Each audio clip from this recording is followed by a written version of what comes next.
Well, at ease, paratroopers, and welcome back to the Enduring Mindset Podcast. I'm your host, Kevin Kidder, and today's episode is special to me on a very personal level. I'm joined by Rachel Breslin, one of my former company commanders and one of the most impactful leaders I ever served under. Before our 15-month Iraq deployment, then Captain Breslin set a new standard of excellence in our company. She demanded disciplined mission briefs, clear intent, and relentless rehearsals, not to make life hard, but to bring people home. In this conversation, we zoom out from that leadership foundation, get into her story, her grit, her transition into the civilian world as a veteran, and the mission she's building now with ReadyHer Fitness and Wellness. Let's get into it.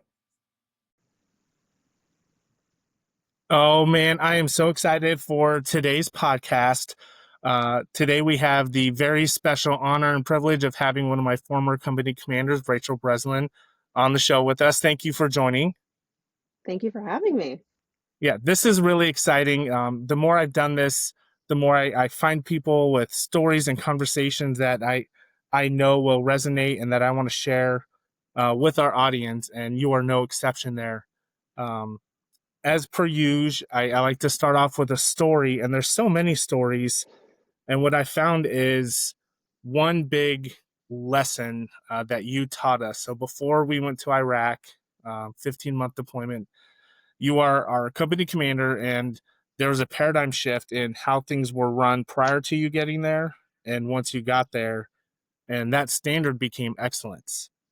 And what I remember is the emphasis and the training you put into us doing our mission brief, which was essentially a full-blown 5-paragraph op order so that every soldier in every platoon, no matter the rank, position, would understand the entire scope and responsibility that they were going into that day, your intent, and how to execute it to meet your intent.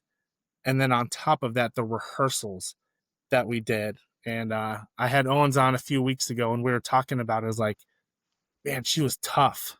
She was a hard commander. And when you're in it, you're like, oh man, this sucks. But like, you loved us and you cared for us so much, you refused to let us settle for anything less than excellence. And I wholeheartedly believe that the way we carried that mission and brought everybody home is due to 100% your mentality and the preparation you put us through. I mean, are you trying to make me cry? No, not at all. Oh man. I have not gotten to the point in my transition from the military where I've reflected. So, I think that that's a part of the process that you transition, and then at some point you have to do that reflection Mm-hmm. about what you did. I haven't gotten there yet. So this is like, I mean, thank you. Thank you for that. I mean, I really appreciate it. And I'm glad you realized that it was maybe the most important part for me was that it was done out of love Mm-hmm. and a sense of responsibility that to all of you that I had. Yeah. I mean, you were an exceptional leader, and the top 2 commanders I ever had, it was you and then Captain Dennis. Like, for us to be back to back, it was phenomenal. And I went to Campbell after Hawaii, and we went to Afghanistan shortly after, and I was doing mission briefs, and they were looking at me like I was nuts. And I was like, you guys don't do this? They're like, no. I was like, are you trying to get killed? Because that's how you get killed. You Yeah. can't go outside the wire willy-nilly and think you're going to figure it out. And I mean, I kind of felt how you did, because people were like, dude, this guy's nuts. I hate him. Like, you can hate me all you want. I'm bringing you home. Yeah. Yeah, it was Yeah. crazy. It's just, yeah, but I've taken that methodology and intentionality that you taught us, and I was able to apply it to so many other areas in my life. When I finished my bachelor's degree, when I did my master's degree, as I've started this business, I can take that same approach and apply it. And I've, been rather successful. And I owe a lot of that to you, because you showed us how it's done. Oh man, that's amazing. I love to hear it. I love to hear it. I love to see folks winning too. I love to see you winning, especially because Yeah, thank you. you were near and dear to my heart. For all the reasons. Well, and I think the most special moment after your change of command, we'd come up. I don't remember what fob you were, but you were, I think, in a battalion staff, and you gave me the biggest hug. And I was just like, oh my gosh, she likes me. Like, this is so great. Because it's very hard to build a rapport for your position when you're in charge of some giant formation. If you let your guard down, people can Yeah. take that kindness for weakness. And I understand you had to kind of keep that front up. But that hug, man, I still think about it, and I've told my daughter about it. Like, Oh, it's it's amazing. yeah.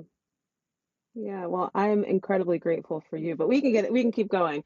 I have so many thoughts that I want to share about how you and your leadership and your example was so impactful for me. Your attitude, your energy. I take that with me in everything that I do. Like okay, I said I'd let you go, but let me let me just say this.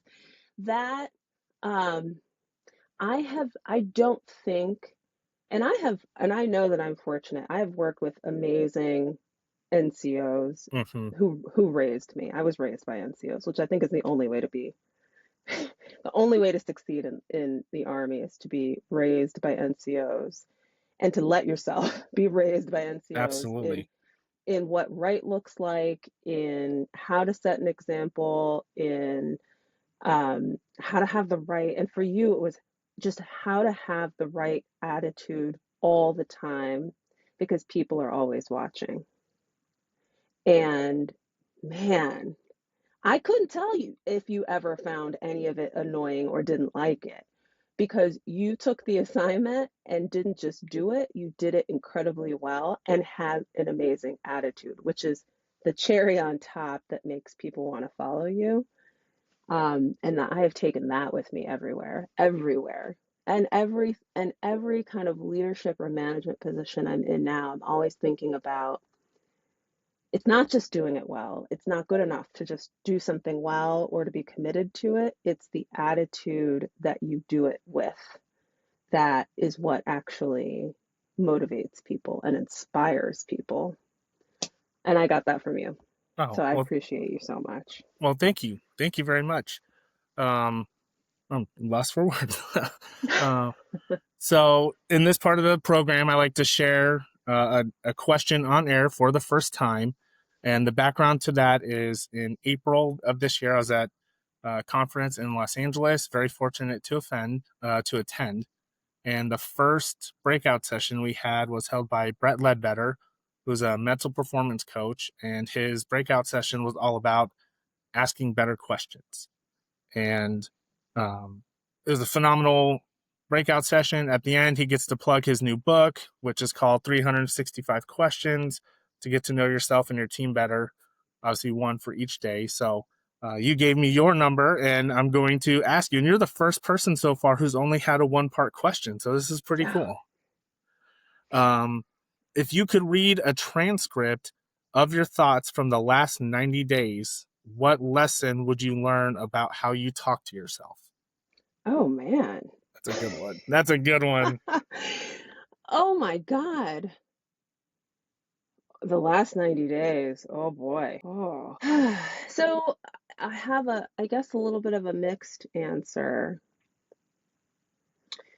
Because some of it is, I think I have a characteristic that has really defined my success, but then also trips me up. And so I'll start with the part that trips me up. Um, I can analyze things to death Mm. and maybe even overanalyze them. So my mind is always working. And so if I was reading a transcript about my mind, it would be like, or about something I was thinking about, it would be really, you know, it'd be long. It would be parsing something into all of these details and creating kind of complexity out of something that maybe doesn't need to be complex or isn't all that complex. Um, and but then I think the lesson that I would learn is that um, doing that ultimately, I'm still able to eventually um, come to some kind of decision and move forward. Like I almost have to do all of that analyzing and thinking and turning and churning in my mind around something to eventually make a decision to move forward. Um, and so even though all of that extra thinking is frustrating and stressful and can make me feel bad about myself or my overthinking something, I do ultimately come to a decision, and then at that point I'm moving out and I'm moving forward and I don't look back. And so I guess the lesson for myself is to not be so frustrated with myself Hmm. when I'm doing that. To just give myself grace to chew on something as long as I need to chew on it, and to realize that eventually I'll make a decision, I'll come to a decision, or I'll have a realization, and I'll move forward. Um, that's easy to say now, but in the moment it's just frustrating when Oh yeah, I I'm doing imagine. it. Yeah. Yeah, it's almost like you're afraid of doing getting paralysis by analysis. Yeah. Yeah. And I in hindsight, I know that I won't. Like, I Right. know I will eventually Hmm. I'll have an aha moment, or just something will happen and I'll know what I need to do, but it just takes time. And by time, I mean, it could be a few weeks, Hmm. a few months, it could be years sometimes, which is the hard part. I just need to let myself go through that, I think is my lesson. I just need to let the process play out is my Yeah, lesson to myself. absolutely. And I love when you said, give yourself grace. We can be so hard on ourselves, and that inner monologue, man. If somebody talked to the people I love the way I talk to myself, I'd be in jail. Like we Yeah. can be extremely ruthless and hurtful to ourselves. And I just love that you said, give yourself some grace and understand that eureka moment may not be 2, 12, 24 hours. It might be a couple Hmm. days or weeks or years. Yeah. Yeah, definitely. Yeah. Well, let's get into more a little bit about you. Where are you from? What was life like growing up, and what ultimately caused you to join the military? Oh man. Um, so I am the child of immigrants. I'm actually in Florida now, visiting my parents for the holiday. And we were just talking about this. My parents came to the United States from Haiti 50 years ago this year. Wow. 50 years ago, my mom arrived by herself in May of 1975, um, and was by herself for 3 years. I mean, she had family, but my father was not able to come with her. Hmm. His paperwork was not in order, and so she came by herself to kind of get things established. And ultimately, he came years later, and we ended up growing up in the suburbs of Chicago. And um, my parents valued, they came to this country like lots of people for opportunity, and not just economic opportunity, but education. And Hmm. they valued education more than anything in the world. And so um, we're talking about moving around to ultimately get us into the best schools possible. And that's exactly what happened. I went to an amazing public elementary school, an amazing public high school, and there was everybody I knew was college bound, and that was just the culture of the place. Everybody was graduating and everybody was college bound. There was no other option. I remember sitting in homeroom, the beginning of my sophomore year, flipping through one of those, it must have been like a US News Reports or College Report, one of those college Okay. magazines. And I flipped from the beginning to the end of it. I had to be going pretty quickly. It was homeroom, so this was not a lot of time. But I flipped from the beginning to the end and trying to just kind of find a sense of the types of schools I might be interested in. And I got to the end of this magazine and realized that the only school that had even remotely piqued my interest was West Point, Wow. which is wild because I'm growing up in the Midwest where there's no military to be found. Hmm. Um, and I realized in that moment, sophomore year homeroom, in that moment, I had my aha moment and I said, I'm going to West Point. And I remember looking up at my homeroom teacher, whose face I can see, but his name I can't recall, and saying, I'm going to go to West Point because this is just once. This is what I was just talking about. Once I've I'll mull something over. Once I've made a Hmm. decision, I have made the decision. And he said, okay, great. But everything from that moment in the beginning of my sophomore year was how do I get to West Point? The courses I took, the exams I was going to take, the ACT, SAT, how many times do I need to take it? How do I prepare? Everything. And to make a long story short, that's exactly what happened. I ultimately got into West Point. I mean, I applied to other schools, but I had no way to pay for them. Hmm. I did not, I did no financial aid. I did no, none of the work to actually go anywhere else. So it's actually, thank God that I actually got into West Point. And yeah, the day before my birthday in the summer of 1997, I arrived for reception day at the military academy. And it was wild. Like I said, I didn't know anybody in the military. Nobody in my community knew anybody in the military. I remember going to the Great Lakes Naval Mm. Station, which is in like the northern part of Chicago or way north Chicago to do my medical exam, and thinking, do I really want to do I really Right. want to do Yeah. this? um, but I was committed. I had made the decision and I was going. And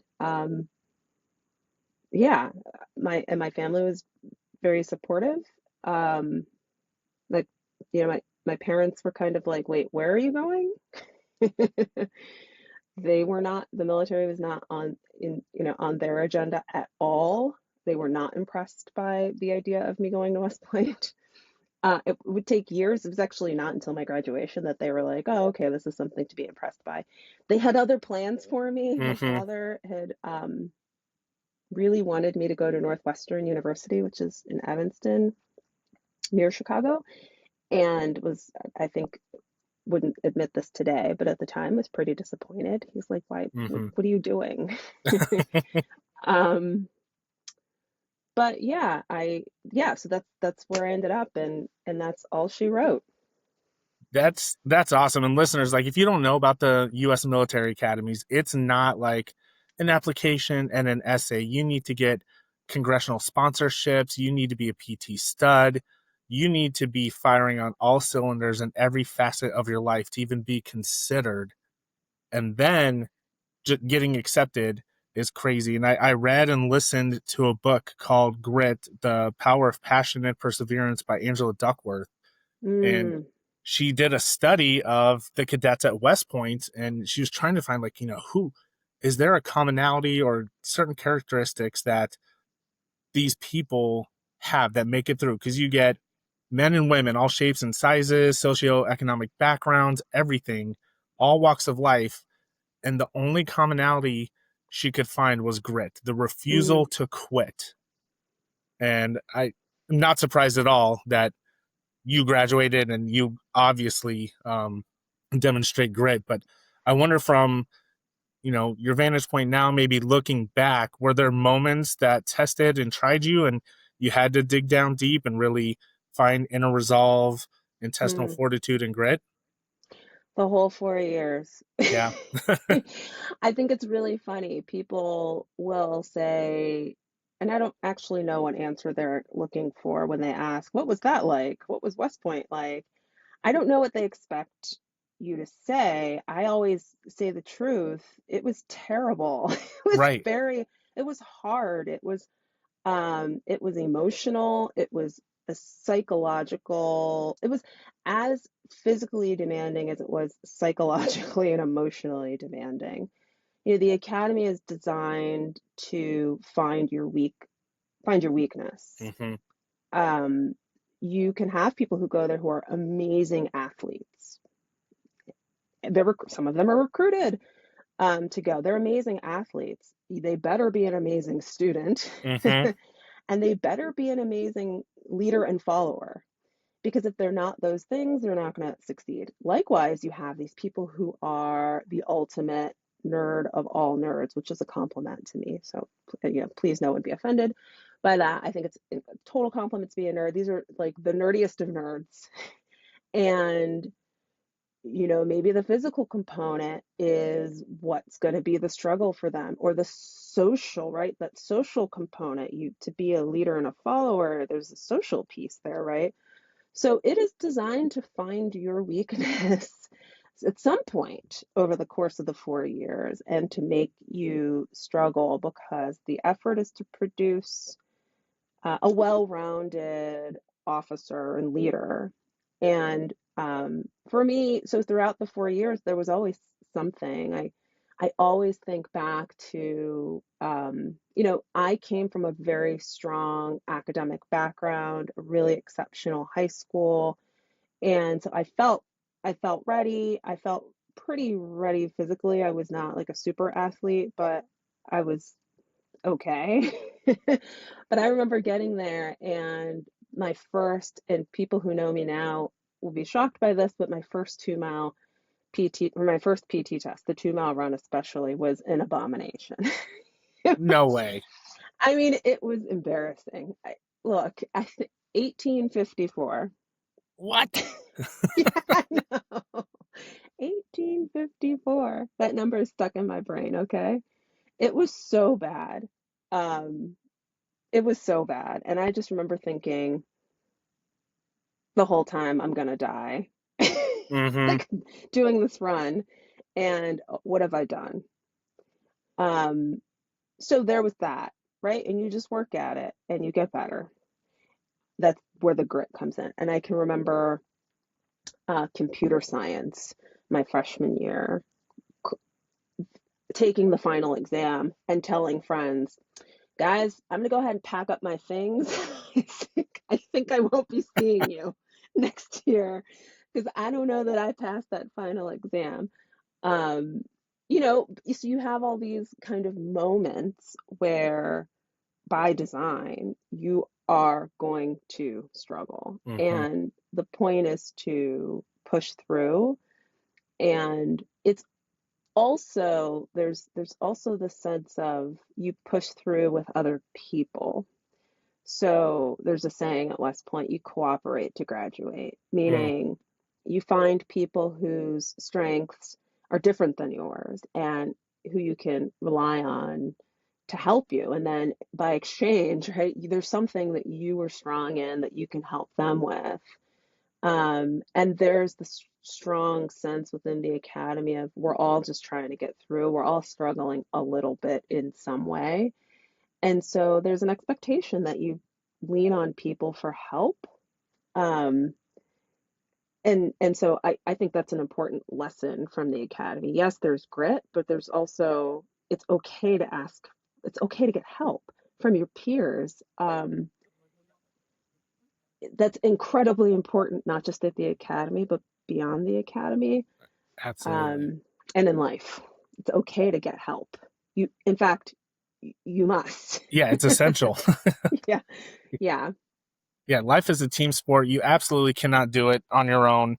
And anybody who thinks doing it by yourself is a sign of strength. That's how you have heart attacks at 40 and severe Mm-hmm. mental health issues, is by trying to take on the world by yourself. Um, Right. that's incredible.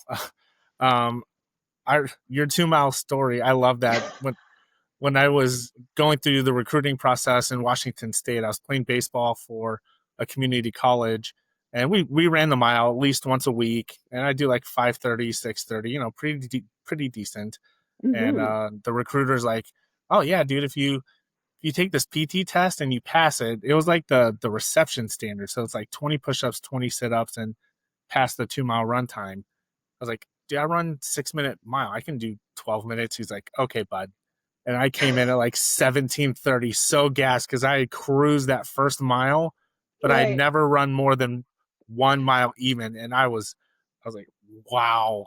But I got it. I was able to go into basic as an E2, which was great. Wow.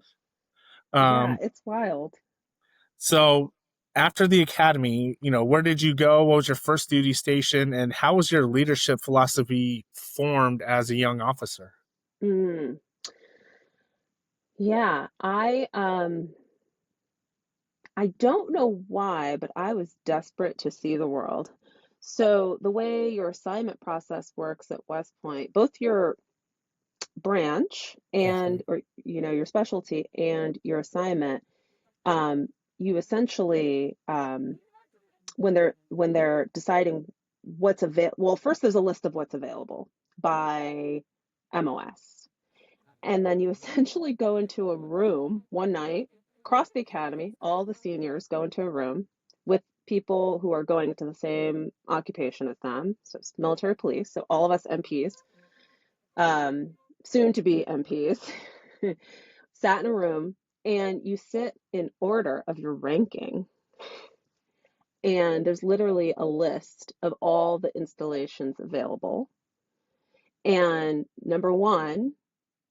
of the number one in your class rank gets to pick from the list first, and Mhm. then number two, number three, and so on. And I remember thinking, I am so desperate to go overseas. I just want to see the world, and I wanted nothing more than to anywhere overseas, but especially Germany. And so it was huge. I was the very last person. There was one Germany spot. I was not the last person in my cohort, but I got the last Germany spot, the last person to Nice. select overseas. And so yeah, I after the officer basic course headed to Germany for my first assignment, and pretty quickly found out that um, I would be taking a platoon on a deployment. Wow. Um, so the platoon had already, or the company that I was going to be joining, deployed ahead of me, and I was going to be um, following them and then taking a platoon, which is scary. And this is pre 9/11. Yep. I'm sorry, this is post 9/11, but pre-war. Okay. We had not invaded Iraq at this point. We were in Afghanistan, but hadn't gotten to Iraq. And um, I uh, the my company that I was joining was in Kosovo, actually. And so I deployed pretty quickly after getting to Germany, and wow, I mean, taking a platoon in a deployed environment, uh, I I like to say that I was very fortunate Yeah. because it was um, not a particularly hot environment, meaning, right? Right. Like people were not engaging in firefights and actively, there was no active fighting at the time, but we're still dealing with ammunition, Mhm. live rounds, and kind of all those lessons around taking care of people, training them, and being able to do missions, real missions, doing Mhm. a real military police mission with kind of real consequences as a second lieutenant, it was kind of unheard of back then. And so I feel like I got to learn a lot. I got to learn about how I wanted, the type of leader I wanted to be. And um, I got to learn about how to train people and how to do missions, actual real world missions, not just in Mm-hmm. a training environment. And I remember being sent on what was called then an out of sector mission to kind of the last hotspot in Kosovo, Mitrovica at the Mm. time, and being reattached to an infantry, a mech infantry battalion. And so I, for a period of time had this mech infantry company commander who was just an amazing leader. Um, and I mean, just a phenomenal '03. And I was just trying to consume everything I could from watching this infantry leader um, engage with his platoon leaders, and he was super inclusive. Obviously the only woman for miles. Yep. Interestingly, my platoon only had one other woman, so there's only two of us Wow. for miles, and on this out of sector mission. And he he treated me like his other infantry platoon leaders Mm-hmm. and expected the same things from me and from my platoon, and it was such a great education. I mean, it's such a great education. And I was, again, fortunate because, many months later, and I was, in a platoon in Iraq, a much different environment, a much Mm-hmm. more dangerous and intense environment. And I had all of these lessons about um, leading that I'd kind of been able to practice um, just a little bit before. Yeah, that's phenomenal. I did Kosovo. I was at Monteith, Yeah, yeah. and Bondsteel was our battalion headquarters. And I just remember the people. They were very humble people, but the dissonance between the Serbs and the Albanians was nuts. We would do convoy security for the buses so the Serbs could come down from their mountain villages and go shopping without being harassed or worse. Mm, And we had Ukrainian national police with us, and they wore the coolest uniforms. They were all black, and they had padded shoulders and elbows and stuff because they would go out and do the civil disturbance stuff. And those boys yeah, did not play around. yeah. Like if you saw them rolling out, like, oh, someone's going to the hospital today. But yeah, Kosovo was great. It was a great. It's like JRTC or NTC on steroids. It's real world. Right, Everything matters, but it's not a hot zone. So you still have to be in amber, almost red, but not not like Iraq or Afghanistan. right. Oh man, I was so grateful for that experience. And I don't know, on Monteith, we had the best chow hall ever. We had It 24-hour was chow. good. It was Yeah, amazing. They would do midnight chow, and you could do omelets, and it was the yeah. best. There's this huge dude, like he was a KBR guy, and he looks like the presidential chef, like the Jack dude who was in the White House for like 15 years. Like he looked like Oh yeah, him, and yeah. he'd be like, "No, you're getting egg whites today." I was like, "Yes, sir." Like, but it was so much fun. Like you'd go on mission, you'd work out, you'd eat, and you'd sleep. And every now and then you'd rotate to guard duty. But it was like, what a great introduction to deployments and the army. hmm Yeah. And then Yeah. I ended up in Stuttgart from 2013 to 2016. Mm, So I was hesitant to go to Europe. I'd heard horror stories about leadership and lackadaisical attitude, and it's there, but really it's what you make of it. And I ended up thriving, um, like personally there. I took the kids everywhere. Like Ty got tired of going to Italy. He's like, I want to stay home and play Xbox with Josh. I was like, you little brat. But yeah, it was great. Juliana doesn't quite remember it. She does a little bit, but we got to see, I think, a dozen countries more or less on the Army's dime. We just take our weekends and go yeah. explore. So it was phenomenal. I really think that Europe, Germany, I was in Korea too. I think they're so, it's ironic because I think those assignments are better for finding balance than being stationed CONUS. 100%.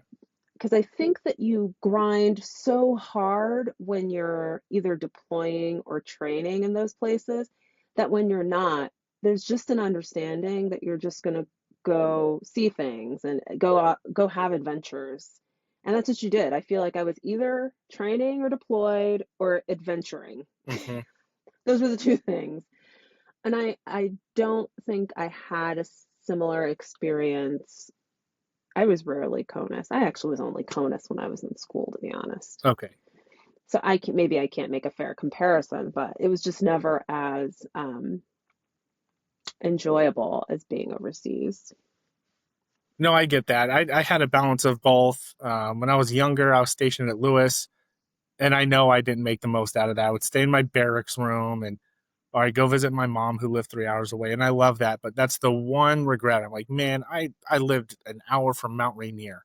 Like, what am I Mm, doing? Why didn't I drive down to LA with my friends or San Diego when we were lucky enough to get a 4 day or something? Like, I know I just stayed here and played my PlayStation. I'm like, you idiot. Um, as officers, you have very few chances to be in a leadership or command position. Most who don't progress past captain, they get a platoon, if they're lucky, a company. Um, you had the privilege of not only being a company commander, but company commander in a combat zone. What did you learn about yourself during your time in command? mm. That's interesting because I mentioned I haven't done a lot of, and maybe it sounds odd to folks, but I haven't done all the reflection. Right. Um, there's lots tied up in doing that reflection, and so I think you have to be in the right headspace to do it. Um, I I think that um, I'd say that the thing I probably learned the most was, and this was reinforced later on when I became a parent. I learned about what tough, like that, the old cliche of tough love. Mm-hmm. um, I learned that it has that there's a real benefit and value to it, and that um, meaning that the only way to really, and I say this to my kids all the time, love is an action verb. It's Yeah. not there, it's not just a thing you say, it's what you do.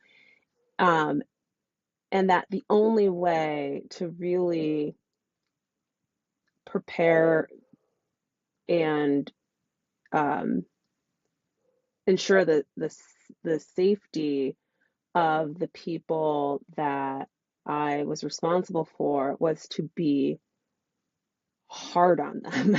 Mm-hmm. And um but that you could see the benefits of that people will rise to the occasion when you are hard and fair on them, and that they might even actually um appreciate it. I actually don't feel that I know I was hard on folks. I don't feel like I got a lot of pushback for it. Right. I actually tend to think that the leaders in that organization and the soldiers in that organization just understood it to be, they came to understand what they were capable of and just rose to the occasion because they were being pushed to rise to the occasion. Um, and so that's something I think that I interestingly apply even as a parent, but it's also kind of how I approach everything that I'm working on. That if you are tough and clear, that the people that are working with you will deliver. um, but that if you're kind of wishy-washy and soft, then they won't really know what's expected or what's needed to accomplish the mission. And it wasn't just about, I have to say too, that it wasn't just about keeping people safe. You know, that's always a concern, but there's also, um, as a commander, there's also just the real need to accomplish the mission. People want to, um, when they're deployed or in any situation, they want to know that they're doing something that matters. Yep. And so pushing folks to, this was, to me, this was a real, I'm curious to hear your thoughts. You know, on in a deployed environment, it's so long. It's so long. You're going out in sector every day for MPs anyway. We're out in sector every day, every damn day. And I think it's easy to just for it to just become something you do. We Yep. go out, we kind of drive around, try not to run into any trouble, and then come back. And for me, it was really important that, and I actively tried to look for ways for our company to contribute in a real and tangible way Hmm. and to have an impact. Um, so it's not enough to just push people and expect them to rise to the occasion. They need to know that they're accomplishing something real, it's real and Absolutely. tangible. Um, and this again, yeah, I do apply this today. I try to remind folks to not get lost in the process of what we're doing, Hmm. to keep their eyes focused on what we're like the contribution we're trying to make. What is the mission? What's the purpose? What's the objective? The process sucks usually. Right. And it's so easy to get lost in it. Um, but it's so important to know why you're doing it and where you're trying to go. Yeah, 100%. You have to know your why, but you have to trust the process. And you said most of the time the process sucks, but it's who you become through the process while chasing that why, where the Hmm. journey and growth happens. And you talked about discipline in the Art of War. Sun Tzu says discipline is the backbone of success. Without it, even strength becomes powerless. And Mm, I think that's why, like, good order and discipline is a main phrase for NCOs and good organizations. Is people want to be disciplined, they just don't understand what it takes sometimes. And hmm. even after the military, and I know you're going to get into it with your business, but choosing what to eat, choosing to get up and go to the gym or go for a walk or do something for your body, it's so important. And Hmm. most of that is rooted in discipline, but we want to be motivated. But motivation is a feeling, it's fleeting, it comes and goes. Discipline is the friend or accountability partner that says, nope, we're not going to do that today. We are going to do the right thing. Right. Oof. Yeah. It's interesting because motivation gets played up all the time. Hmm. But what are you gonna motivation? That I love that what you said. It's fleeting. It comes and goes. Of course it does. It's the discipline that kind of keeps you focused. Yeah, Yeah. absolutely. So you're in an unusual transition period. You can go into that if you like, but I would love to know. You're a lifelong learner. You've continued with your educational endeavors, and then what are you doing now? Yeah, I am a lifelong learner. I'm a total nerd. I love school. If I could go to school for the rest of my life, to be honest with you, I would. I would, which maybe sounds terrible to some people, but even the idea of school, it gets me excited to think about it. So there's this place where people know things and they tell you. Hmm. That's magical. Yeah, I was brought to, I mentioned I never actually had an assignment.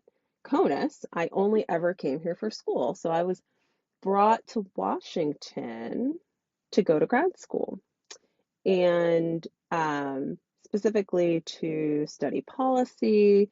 And then I had a utilization tour in the Pentagon, and which was an amazing experience, amazing learning experience Hmm. because I got to be around a lot of senior officers, and I was able to learn a lot from a strategic standpoint about the military and as a whole, and um, the Department of Defense, not just the Army, and all of that. And this was a let me kind of set the stage here. We're talking about the end of the combat exclusion for women. I'm in the Okay. Pentagon, right? We're at the end of Don't Ask, Don't Tell. I'm in the Pentagon for all of this stuff and working for then Chairman of the Joint Chiefs of Staff, who, is being asked all these questions about these huge policy changes that are happening, and working for the Chief of Staff of the Army, who's kind of doing the strategic work of implementing these huge policy changes across the Army. And my takeaway from it all was that there were all of these massive policy issues that were associated with kind of people issues, and that these were some of the biggest challenges for the department, for the Defense Department, but also um, from a national security standpoint for the country. These kind of issues of who serves, how do they serve, when do they serve, what ways do they serve, were so important. So I went back to school. I I was still on active duty, and kind of enrolled and got accepted into a PhD program on policy, and ended up getting my PhD and leaving active duty so that I could focus on finishing my PhD full time. Um, and then ended up um, as a researcher, military police officer turned researcher in the Department of Defense, um, tackling these issues from an analytic standpoint. Um, and it's been incredibly rewarding in many respects to um, be able to, um, help inform real decision Hmm. making around these issues that I know tangibly affect people's lives. They're not abstract, and not just people, but service members and their families specifically. Um, and so I've really enjoyed that. But, very recently, I I've been thinking a lot, maybe perhaps because a lot of my research in the department has focused on women's Hmm. experiences in the military. But recently, I've been thinking a lot about going beyond kind of defining problems for what problems are for, for women in the military in particular, to how do we find real and tangible ways to help women um, in the military and beyond the military really kind of succeed. And what does that mean? And I started a business focused on the thing that has really been life changing for me as a veteran. So focused on fitness. My sense is that the military does a really great job of making all of us, but particularly women, come to really either hate or Hmm. feel extreme anxiety and stress around physical fitness and body composition. Yeah. It becomes a massive stressor. And instead of being about instead of being about our mental health and our kind of um, our endurance and strength, it becomes a way to uh, distinguish between who's working hard and who's not. Becomes a way to put people out. Yep. Becomes a way to determine whether or not you're going to get promoted, whether or not you're strack, good enough, tough enough. All those things are so much wrapped around fitness and body composition that's unhealthy in the military. And I think that really takes away from what it's really supposed to be about, and the real benefits of fitness, which are, my philosophy, which is that physical fitness and psychological well-being, and emotional well-being are all connected. and that if you can feel strong and fit in your body, that translates to how you think, how you perform, how you problem solve. And so I just want with this business to help women reclaim that for themselves, not for their military service, but Hmm. for themselves, and then to take that with them beyond military service. And for those who have already left the military, to kind of reclaim some of that. I think a lot of people leave the military, and one of the things they immediately stop doing is exercising Yep. because, right, there's all this stuff wrapped up around PT. Like, I'm going to go ahead and use the capital T word, trauma. It's all this stuff wrapped into getting up early in the morning, going and doing this thing that's kind of a haze, that maybe put you at risk of being separated sometimes or flagged or whatever the case may be, that has all this stuff wrapped around it. And so they separate and they stop exercising and they put on weight and they just feel like junk, right? And there are all these kind of second and third order effects. And I want to help folks reclaim their fitness and their wellness in a way that makes them feel good and in a way that's not a haze. So yeah, that's where that is one of the ways that I'm really that's one of the things I'm most focused on right now is really getting that established in using my background in applying evidence to programs to kind of design something that is personalized and impactful for everyone that I work with. Excuse me. I absolutely love that. I want to pull on two threads here. Um, when you made the choice to go from active duty to reserves to go to school, did you get any flack? Because I could imagine a leader and an officer of your caliber telling someone, I don't want to do this full time anymore. I'm going to pursue this other endeavor. You know, that's against the grain. And I'm sure you experienced some friction or pushback on that. Oh my gosh, how did you know? Oh no, I got called in. I got a talking to.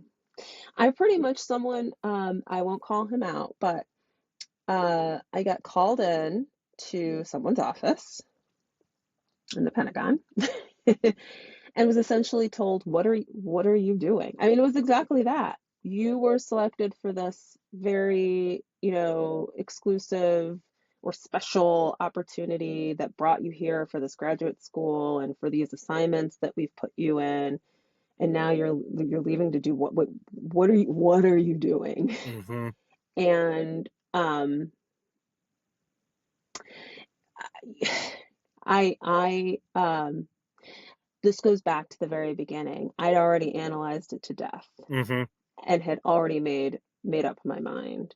So there really wasn't something someone was going to say to change my mind because I'd already done all the thinking and kind of weighing of what would I be losing? What would I have loved? I'll be honest with you, the thing that was hardest for me to let go of was battalion command. Mm. I Man, I loved being in command. I love being in charge. What can I say? I Right. Yeah. do. I do. I do. That's true today. I enjoy it. I enjoy the challenge. Um, Man, that was hard to let go of. Letting go of staff time, not a problem. Not a problem. Nope. And I just made the decision that, but I'd made up my mind, and it wasn't positively received. And I don't actually think it was a great example of leadership on that person's Right. on their part. I think that um, calling me in to yell at me wasn't going to motivate me. It was just kind Right. of it was just if anything, it reinforced that I needed to make the decision that I was the only person who was maybe concerned with me finding a path for Hmm. myself that would continue to make a contribution in the long term, because that's what I knew I was going to do. moving on to find a path for myself that would be a long-term path. And this person was just concerned with the kind of near term, Yeah. And and that's what it would look like for them that I was right. leaving. That's kind of my only poo poo on the military is the scenario you just described where a leader has an opportunity. They can be disappointed, but at the end of the day, if you're a leader, you're supposed to help people become the best versions of themselves. No Hmm. one is going to fight for you. No one is going to advocate for you better than you're going to do for yourself. You know what is right for you. And if you are in a position of authority and influence, you can take that situation and be like, I don't understand or even um, support it, but I support you. I support the human being. So how can we make this work for you? Hmm. And I think it's few and far between now. I was lucky enough to fall under a lot of leaders like that, including yourself. But yeah, that's just one thing. It's kind of come up in a lot of conversations. And then I guess the second thread, um, plug your business, let our listeners know what it's called and kind of define wellness and fitness and kind of, you know, dive deeper and divulge a Mm. little bit more about that. I'd love to hear more. Yeah, so it's called ReadyHer Fitness and Wellness, and I am my intention here is very much to support military women through all the phases of um, kind of their military life. So that includes women who are aspiring to join the military. I think back to young Rachel who couldn't run, as it turns out. and and if I had been a person who would let that detract me from trying to go to West Point, and I could Mm-hmm. have psyched myself out and said, gosh, they're all super athletes and super smart and all the things. I'll never fit in there. But I didn't. And I think some folks need the support to realize that um, you can improve at just about anything, and especially fitness, right? Like this is something that you can work at and get better at. So my interest is in young women who are looking to join the military, but for some reason have come to believe, maybe particularly in today's kind of environment, that there's not a place for them or that they're not strong enough or tough enough. I'm interested in helping them. Women who are in the military who have maybe struggled with fitness standards in the military, I especially want to be a resource for them to help them understand that, again, fitness is something that is learned. It's not beyond, and getting strong is not beyond anybody's capability. You just need to know what to do. And then women who've transitioned out of the military who maybe, like I said, have a hate relationship with physical Mm-hmm. fitness or their bodies. I want to help them reconnect and reclaim their fitness. The connection here to wellness is that, again, in in so many domains, we see that psychological well-being and physical fitness are so completely connected. We know that, for example, when individuals experience traumatic events in their lives, it can manifest in physical ways. Mm-hmm. And so helping folks feel strong in their bodies can help serve as an element of recovery from that, but also help them feel to regain their sense of self-confidence. I think, unfortunately, today, well, always, but today, in our current environment, maybe more so than ever before, women may feel under attack or like they are not capable, and that's simply not true. We know that there's so many, we all have so many examples. Those of us who have served have so many examples of phenomenal women who weren't just motivated.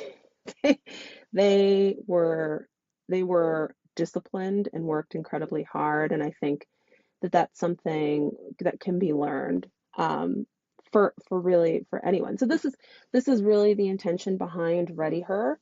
is to provide that coaching and that source of support in a non hazing or Hmm. non-stressful setting for women to achieve their very best physical strength, physical selves. I My focus is on strength. So we're not really talking about yoga here. We're not talking about Pilates per se, right? We're talking about getting strong. And I think that that can be really scary for folks. Hmm. Getting into an environment where maybe they don't feel like, right, a gym, or strength setting where they don't feel comfortable being there or don't necessarily know what they're doing. And so, my intention is to provide the support and the coaching so that folks can get comfortable in those environments, and build that strength that they can apply to anything that they're doing in their lives, not just being able to push around some weights, but also to walk into a room with their chest back and their Mm. head up, and confident in themselves. I love that. And if I'm someone that's in your target audience or ideal clientele, where can I find you? Well, right now you can find me in two places. I'm on LinkedIn. That's the easiest way to just connect with me, and I've got some links there to ReadyHer, but they can also find me via something called the EverFit Marketplace. That's EVER Fit Marketplace, which is where I have a website that talks a little bit about my coaching philosophy and different types or approaches to coaching that I take for different types of people. Everybody needs something a little bit different, right? So from Absolutely. low to no touch to high touch, right? High interaction. So there's really something for every different type of person. I love that. And ladies, you're listening to someone who served with in close proximity. She was the company commander. I was her squad leader. My job was to take her around the battlefield and ensure her safety. I vouch for her coaching, her leadership, her professionalism. So if this is something that you're looking for, do not hesitate to reach out. I have a follow on question. I certainly don't want to change your business model, but would you consider someone military adjacent, like a military spouse or a retiree Yeah. spouse? Okay. Yeah. No, I love that question. And that's absolutely, I completely realize that there's a value to any number of folks, to include non-women. You know, um, I my focus on women is just kind of from my life experience and watching the women that I've served with really struggle on this front. But I definitely realize that there are military spouses and dependents who would certainly benefit from this as well. So they're certainly welcome to reach out. Awesome. I love that. As you progress through this season of change and you become a retiree and a full blown veteran and no longer a service member, are you apprehensive or do you have concerns about anything with your purpose or your identity? So you know what? I thought um, that I would be able to transition from the military and pursue something totally different and leave it all behind. And in fact, even as a graduate student from in my PhD program, my research didn't focus on the military women, anything having to do with the military, as a PhD student or and even afterwards. Um, but I realized, this is for good or for worse, or this is my community. Hmm. These are my people. I grew up here meaning in the military. I Yeah. turned 18 in the military. All of my best friends are in the military. I met my husband in the military. Both my kids were born in the military hospital. I mean, it's my family. And so I I I came to realize that there would be really no leaving it behind, and why would I? Why not instead try to find ways to continue to serve, and support my family. and and kind of and help them um, in any way that I can, because I know that there's a lot of sacrifice and trauma and stress that comes with military service and comes with that transition. So for me, it's my transition has become about how do I continue to serve in a positive way and helping folks. I want desperately to help folks um, evolve, Hmm. word I'm looking for. Um, and that ties back to kind of my to ready her and my focus on that. How do I find a way for myself? Physical fitness has done that. It's been a source of strength, and it's been a way for me to recover from things that I've experienced. And how do I provide that to other people? Um, I think I answered your question. Yeah, absolutely. Um, and it kind of leads into it, and it may even be rephrasing the same thing, but um, when it's all said and done, what do you want your legacy to be? What do you want to leave behind? Oh, wow. My goodness. That's huge. Yeah. You know, the thing I've spent the most time thinking about in the past couple of years is I just want to make a contribution. So what will people say in the end? Mm-hmm. What will be said in my eulogy? Mm-hmm. And I hope that it will not be just the things that I did, because kind of who cares? But like I want it to be about the contribution I made. That's much harder in many respects to do something that moves the needle. It doesn't need to move it a lot. Mm-hmm. Even a small, even just a small change in something in the right direction would be good enough for me. So, I love that. yeah. Uh, we're batting 1,000. I've asked this question to everybody. Not one person has talked about how much money they're going to make, what their awards were, their titles, nothing. Everyone has talked about making a positive impact in the lives of others. And I absolutely love that. And I love that you just confirmed it yet again. This has been an amazing conversation. I hate that it's coming to an end, but I do have one final question. Um, the military is not for everybody, and being a woman in the military is not for the faint of heart. What would you tell a young lady, a young woman who was considering joining the military? Mm. Take time to get personally, physically, mentally fit first. You need to join the military well. I think that sometimes people join the military thinking it will make them X, Y, Mm-hmm. and Z. It will make me stronger. It'll give me access to this. And by the way, all of those things can be true. Like it can take you further.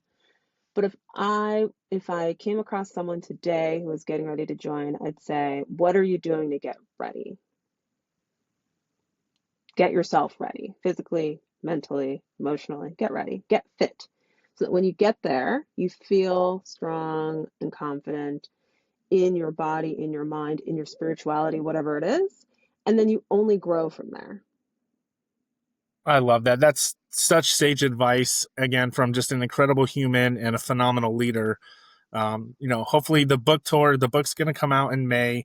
I'm planning a book tour, and I'm definitely going to swing through the DC area. So I will reach out once I know Awesome. what that schedule looks like. But, ma'am, thank you so much for coming on the show, taking time away from your family during the holiday season to join us. And I truly appreciate your time, and it was wonderful to reconnect with you.